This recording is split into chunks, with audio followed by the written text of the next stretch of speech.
Oh, it's a cold one. Really cold this morning. I think this has probably been the coldest one I've done yet. So, it's Saturday. Don't normally do one on a Saturday, but I needed to make up a bit for Christmas. It's very cold. It's been icy. You can see that frost. Right there, that's frost. So, yep, it's slippy. Even with my boots on. With my hiking boots on, it's slippy.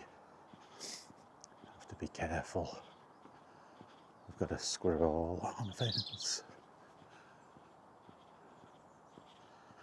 Right.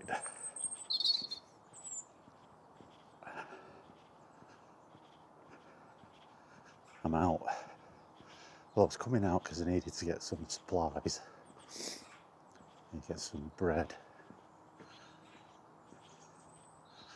And something for my dinner tonight, because I've had enough of turkey.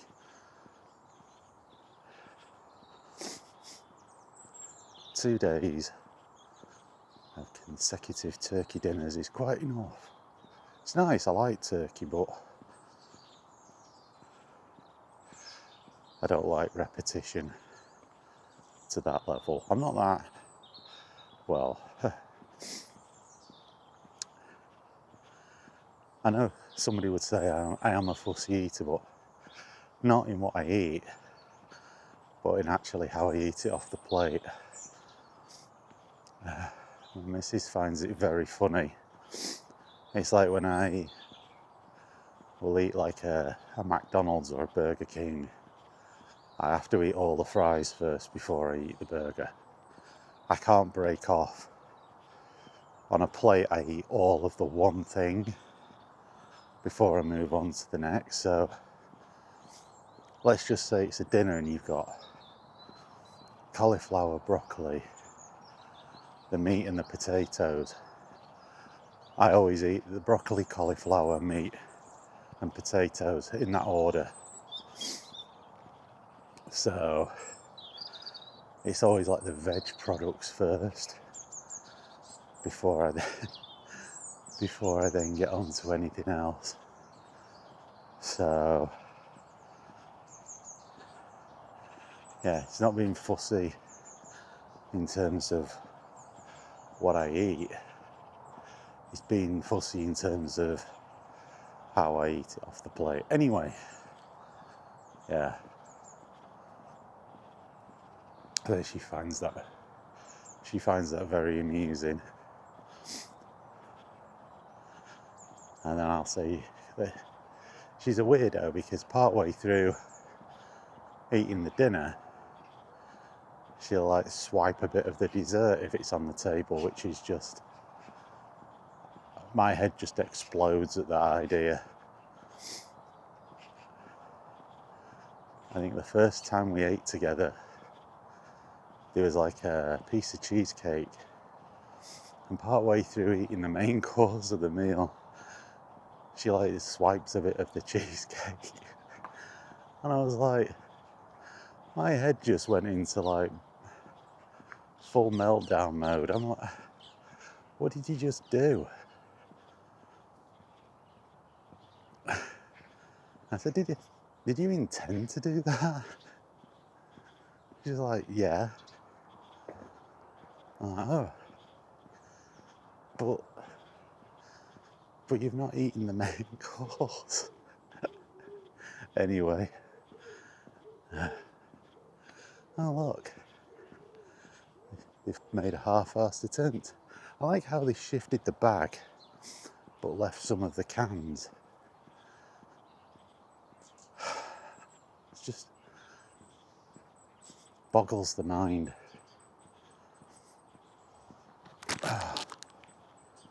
It really does. Anyhow. Oh, really cold. Anyway, oh no, call him contrails. Everybody buggering off from this country. Can't honestly say I blame them. All them.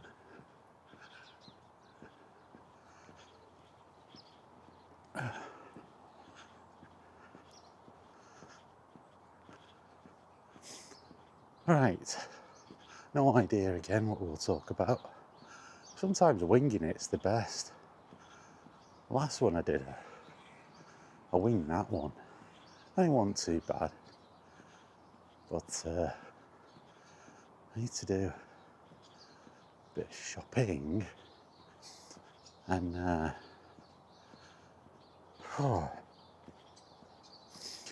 will then, I shall see you all, do my little flip, I will see you all in the park, so catch you then. It's very frozen here. Interesting. It'll be a laugh.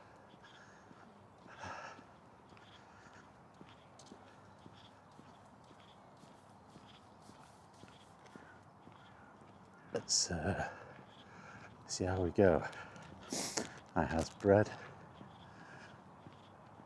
I have meatballs. So I'm all sorted. Got my shopping done. So I've not really watched much TV over Christmas, apart from, well, I'd recorded, hang on, sort myself out here, get the camera in the right, well, in my left hand, but in the hand I favour for recording. So I'd recorded the It, Welcome to Derry TV series. So I've been watching that. I've finished watching it now, and it was all right. It was pretty good until the last episode, where it does what a lot of prequel stories do, where they make one of the thing, like whether it's the creature, or in some cases if it's a prequel about the heroes, they make them more powerful than they were in the original story. And I mean, mild spoiler warnings. The Pennywise clown, they kind of show you the backstory to that. This is essentially what the show is all about, and that part was good. You show how he gets that form, how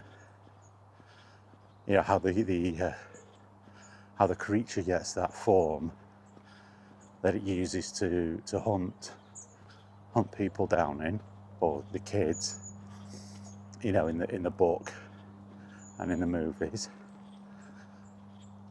But the really weird thing about it is it is clearly more powerful in this prequel.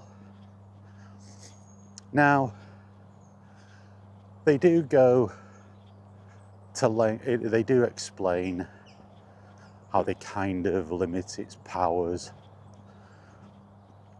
but this thing is going after everyone, kids and adults, where in the original story its main focus was preying on children, and the adults that are involved in the story are essentially there because they were plagued by this thing when they were kids. They survived and they left Derry, and then they come back to Derry, and then their memories return and it starts to go after them. But they'd encountered it as kids, in this story, it's one of them things where you just think, it's got like, its capabilities are far more than what it was.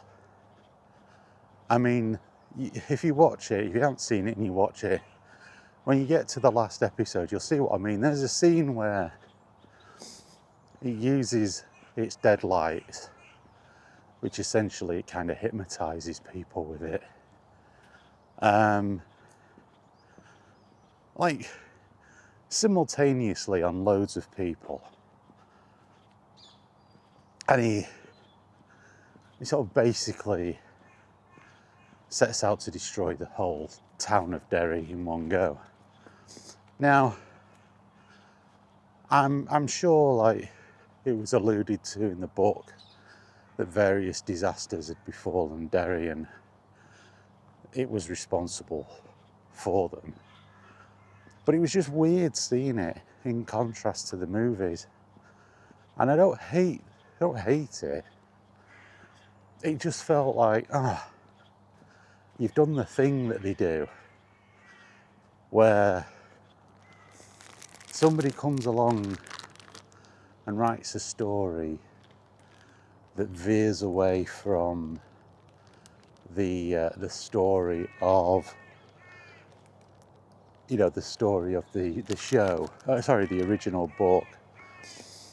And they're obviously a big fan of Pennywise. They're a big fan of the creature It.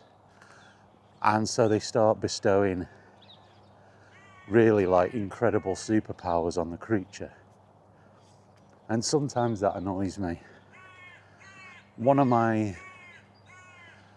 criticisms of the Star Wars prequels was that the Jedi's Force abilities were massive. And they just got even bigger when it comes to the sequel trilogies. But I do blame the prequels for that. Yes, you were showing the Jedi at the peak of their powers. But those powers just seem to be like, here's an obstacle, allow me to use the Force selectively in that moment. We do see this in the sequel trilogy. I think I may have mentioned it in my Star Wars chat. If I didn't, there's a scene in The Phantom Menace at the beginning where Qui-Gon and Obi-Wan are on the Trade Federation ship. And the droid cars, the destroyers, turn up. And they move, they run. But they run at like super speed down this corridor. Like, Jedi enhanced speed. Down a corridor away from the droid cars. And you're like, well, how is that possible? Why have they never used it before? In other shows.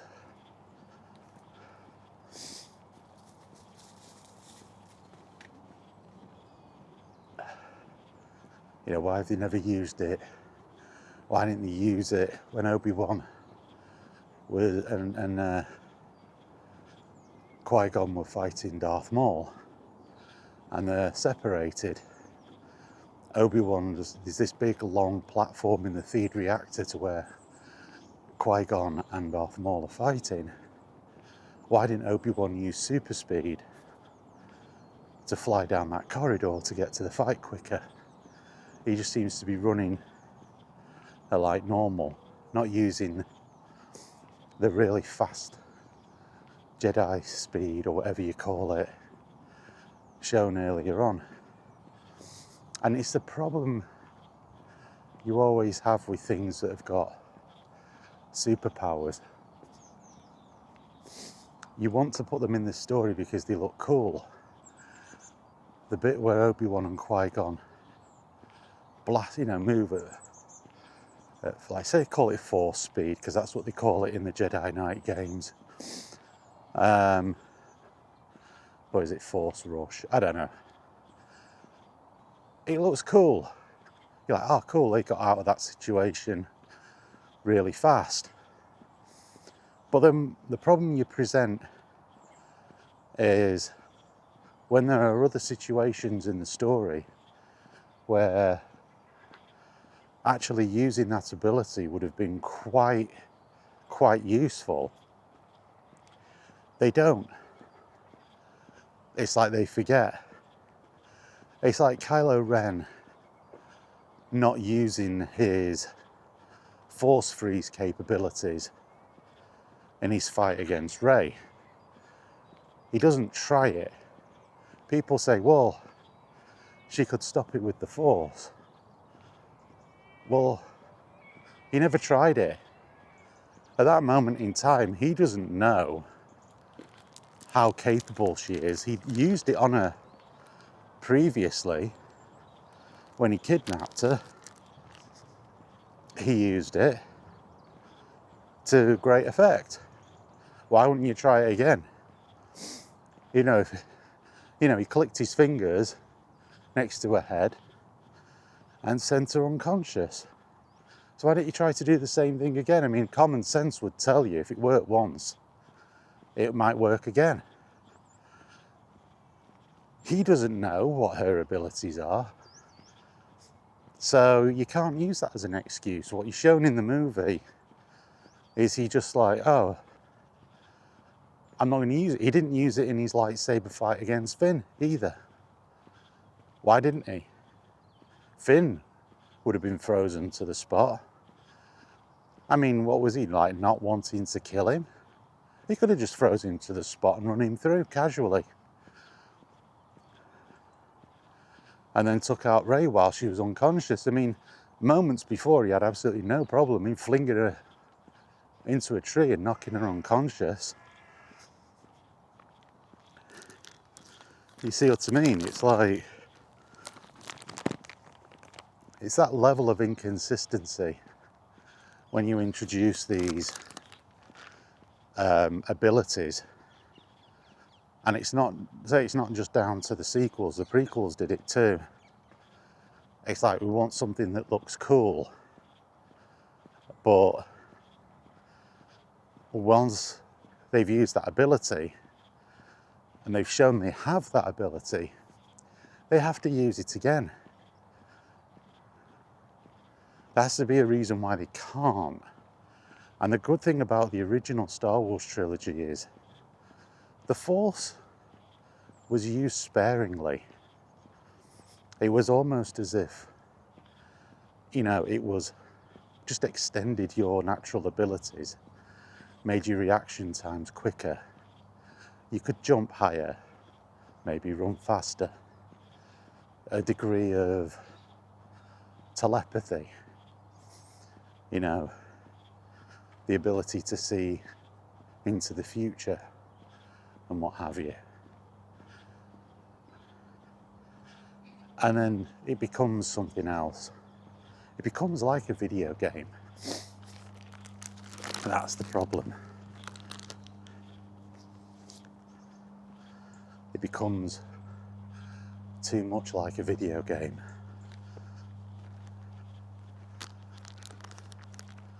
And in this, to a much lesser degree, in fairness, but in that final episode,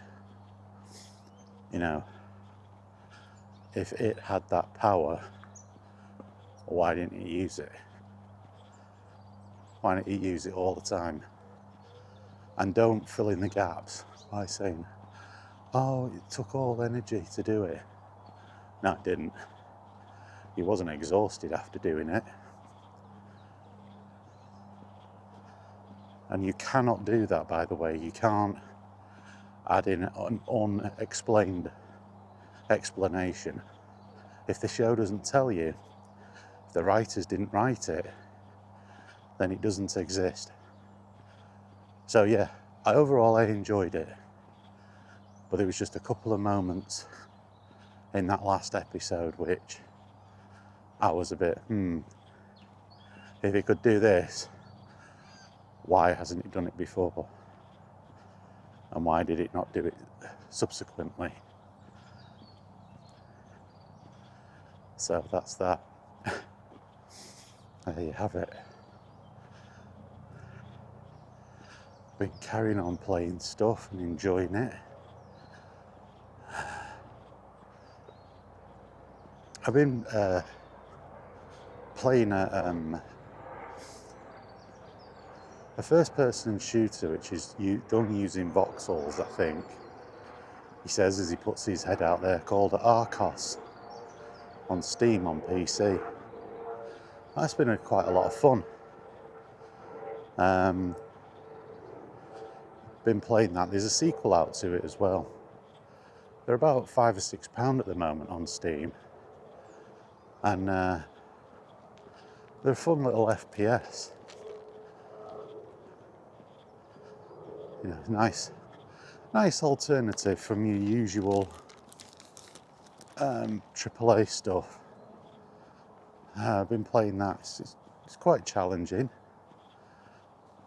but fun. So I've been playing a little bit of that. Obviously, Final Fantasy VII. I'm absolutely loving that, I have to say. It's the remake. It's a remake, actually. It's not a remaster. The integrate these words, and I've been enjoying that. Enjoying the hell out of it. So yeah,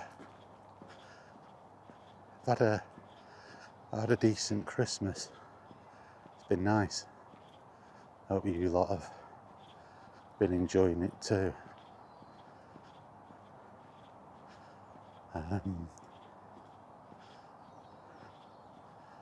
Yeah, I don't know when I'm going to upload this video. Hopefully it will be today, which is Saturday. I like to try to get them up the day I record them, because what I talk about can be relevant, but it just depends on how I feel when I get in. So I really want to play some games today. And yeah, yesterday, dear God, it took me ages to edit that video.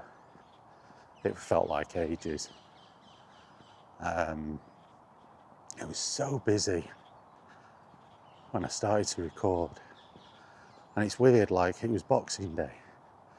And I'm out today approximately the same time, and it's dead. And the only thing I can think of is because it's so cold. That's the only explanation I have. But yeah,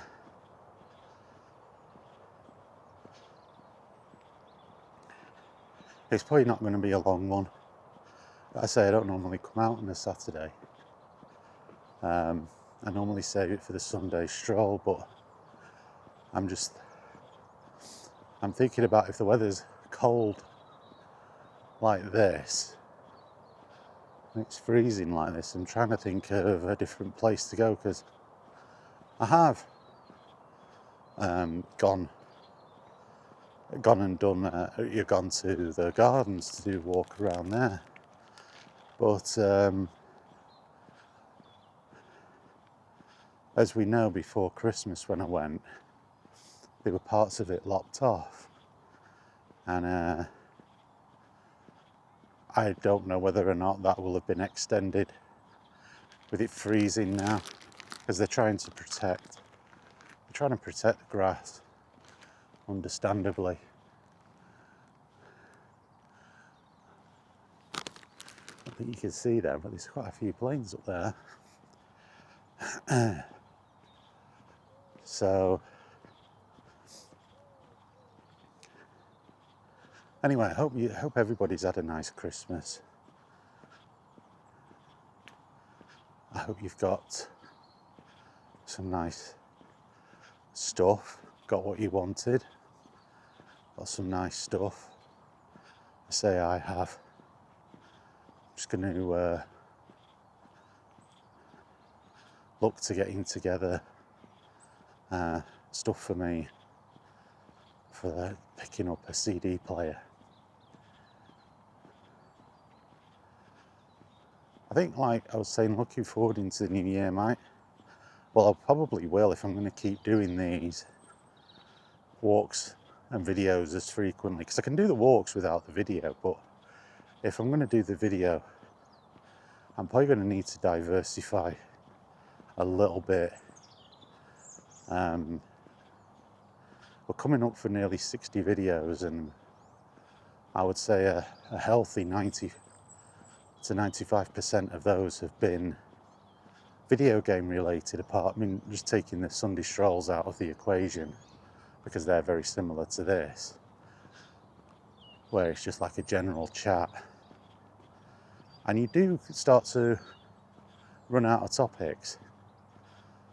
You can revisit stuff, as news comes out and more information comes out relating to topics that I've covered. But we are in that weird lull. I don't think we've had, they used to call it silly season a few years ago. And I mentioned this in one of my previous videos, mentioned it briefly, where a lot of game developers and publishers would scramble to get the games out between sort of mid to late September up to the middle of December in time for Christmas.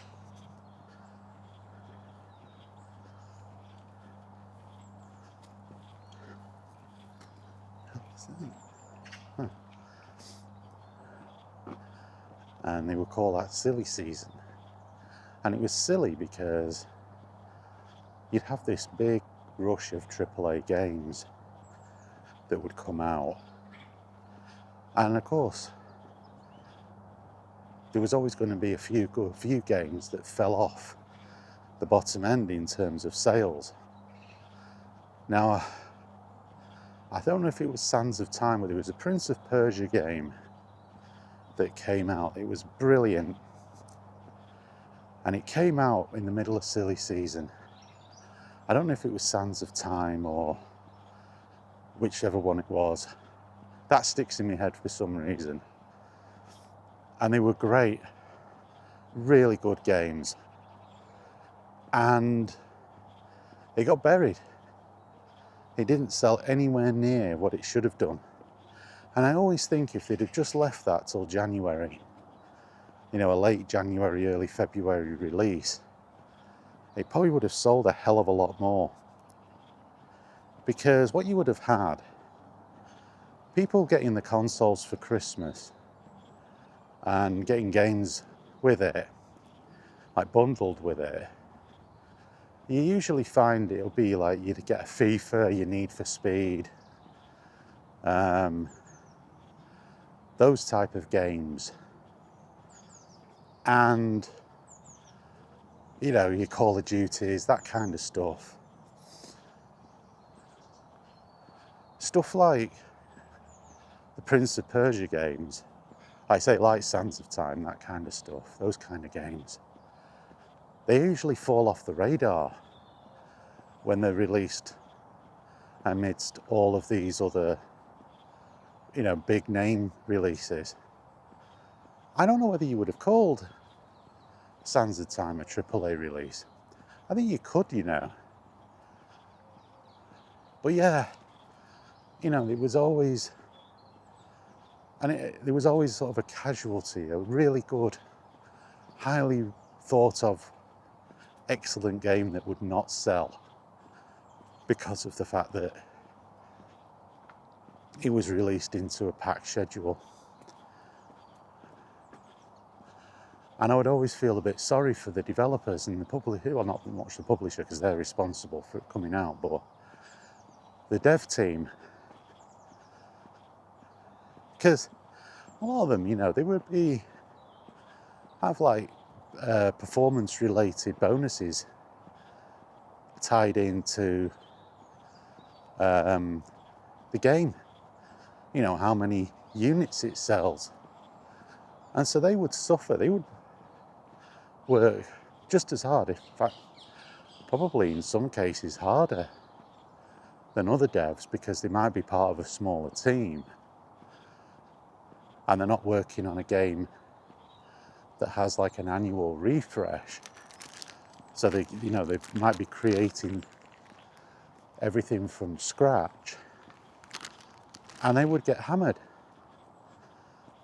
They would miss out. Or in the worst case scenarios, especially these days, the studio would be disbanded. And that's not really fair. I tell you what was another casualty of that, was Titanfall 2. That is a brilliant game. Brilliant game. Fantastic sequel to Titanfall. I mean, Titanfall was pretty much multiplayer only, and people complained. So they did the sequel, and they put in, they put in the sequel a really good single player campaign.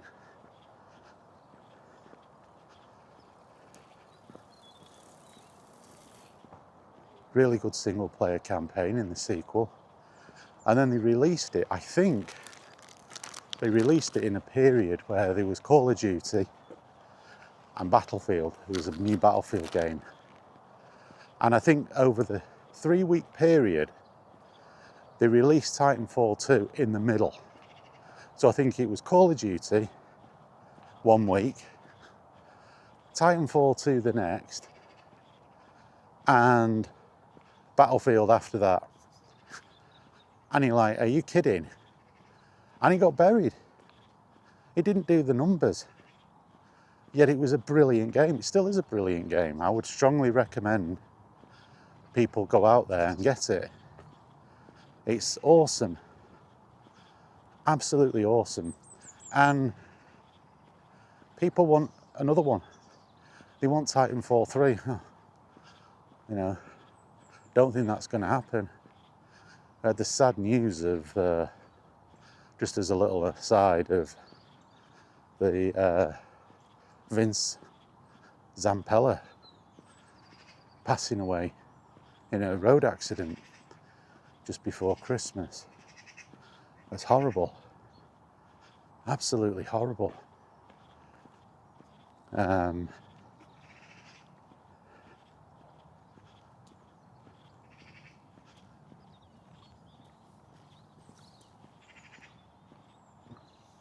But yeah, just as a little aside there, the Titanfall 2 is brilliant. It's such a good game. And the fact that there is, a reasonably healthy voice out there that wants the third one indicates that, but it just got buried. And then they went on to do Apex Legends. I think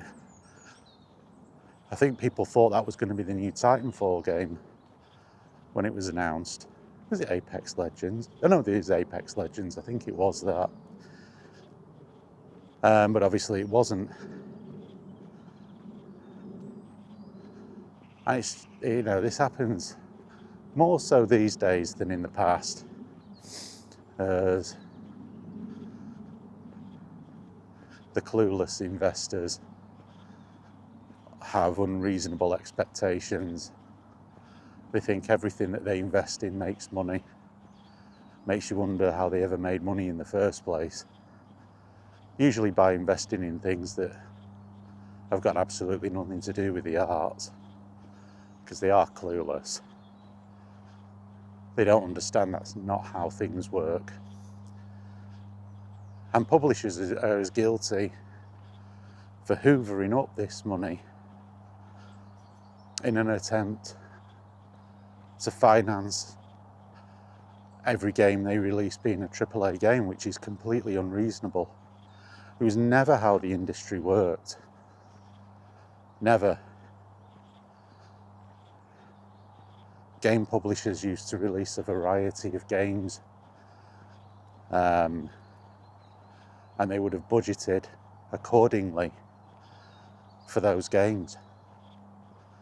And your big AAA releases, the ones that would sell by the bucket load and generate huge amounts of money, that money was then reapportioned to other projects. And that minimised the reliance on investors jumping in. Oh, video games are really successful. Let's jump on board, we can make a quick buck. And they've ruined it because they've no clue. And this is why games like Titanfall 3 don't exist.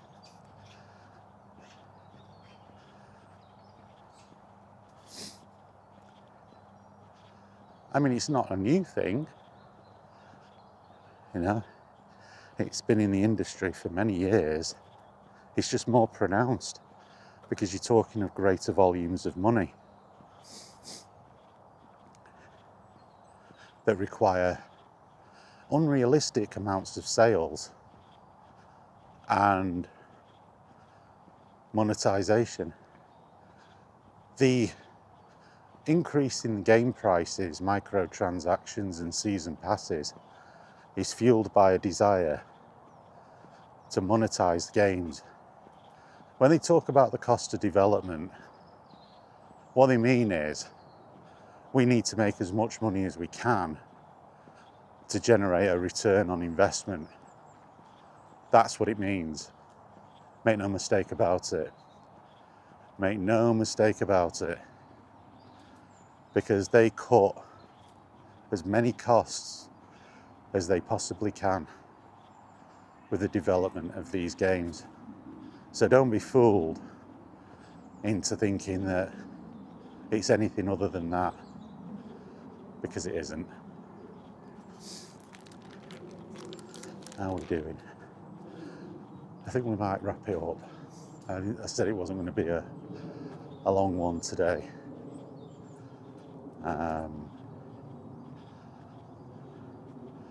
But yeah, that's the bottom line, really. And unfortunately, it's just going to it'll just get even worse until the industry implodes on itself. Because it's not sustainable. This is why your AAA is panicking and fumbling. They're tripping over themselves now. Because what you need is sales. You need you need revenue. That's the bottom line to it all. And you're not getting it because people aren't buying the game. And if they're not buying the game, they sure as hell aren't buying season passes and DLC. So, panic stations in the AAA, and I think it'll continue into next year until somebody draws a line in the sand and says enough. And common sense returns, making games that have a realistic budget and therefore have realistic sales expectations. Until that happens, this problem won't go away. And what that will probably result in is a lot of investors getting out, which is a good thing to some extent. There will be more casualties of dev studios going down the pan, unfortunately, because that's an inevitability. But that's going to be the way it happens if it does. Otherwise, it'll just continue to struggle and sink into obscurity, especially when, like I keep saying, companies like EA, Activision, they just totally ignore the classic games that they've got in their library. Activision's Microsoft now, but they continuously ignore the plethora of classic games, especially EA. They've been so shockingly run. You've got so many classic games from the 16-bit era even the 32-bit era, sat right there. Not all of them were licensed. I know some were, but not all of them. Your Strike series, your Road Rashes, I've said it before. You've got countless games in that series that you could just put out on a compilation. Easy money. Bloody hell, they've just released the Last Ninja collection. £25, you believe that? But I bet you it'll sell. I mean, if it was a little bit cheaper, I'd have bought it. In fact, I mean, I've sort of gone back and forward. I love them games, but by God, they're hard. But what I mean is, they've just re-released them to work on modern systems. You could have just do the same with the Strike series. You could easily charge between £30 to £40 for Desert Strike, Jungle Strike, Urban Strike, Soviet Strike, and Nuclear Strike. It's 5 games there. Easily charge 40 quid and people would buy it, and you don't even need to change a bloody thing. You don't. Just release it as it was. I've been playing the hell, you know, out of, oh my God, what the hell is it called? Something Fire. Cleared, oh no, not Cleared Hot, which is basically it's in early access at the moment, and it's basically a clone. And I say basically, I'm being a little bit unfair, it's got a little bit more in it, but it's basically a clone of Desert Strike, and it's brilliant. And it deserves to do well. And if they can't see that, then what the hell are they doing? If you're running EA and you see that and you go, what are we doing? You've got the Road Rash games. And as I said, if you've got an issue with licensed music, just swap the soundtrack out. It's not difficult. It's not difficult. Or renew the license. It's not difficult. People have been crying out for Road Rash for years. Anyway, we were wrapping up, weren't we? And I've started repeating myself from earlier videos. It's a habit of mine I need to stop. So we'll call it there. Hopefully I'll be out tomorrow for the Sunday stroll. God alone knows where I'll end up. But we'll call it there for today. So thank you for watching and have a good day. Have a good weekend, because of course it's the weekend, isn't it now? So enjoy, and I'll catch you later.